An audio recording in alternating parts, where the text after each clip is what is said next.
ده بيزنس على السريع، وانا محمد سليمان، مدرس اكاديمي في اداره الاعمال وليا اسهامات في التسويق والترويج لمنتجات وخدمات معينه. ايه هي قناه بيزنس على السريع؟ هي قناه مخصصه لتبسيط مفاهيم البيزنس، الاداره، البيع والتسويق.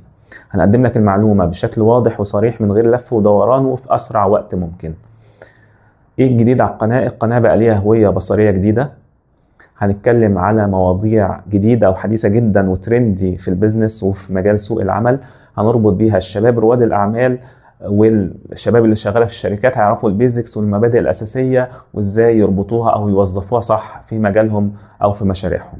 مش بس كده، عندنا سلسلة كلام خبير اللي نستضيف فيها خبراء في مجالات مختلفة هيكلمونا على البيزنس من منظورهم أو من المجال بتاعهم. مجالات مختلفة زي إيه؟ زي مثلا الاقتصاد، السوشيال ميديا، التمويل والاستثمار، الموارد البشرية وغيرها كتير. تابعنا واشترك في القناة، هيوصلك كل جديد وخليك سابق بخطوة.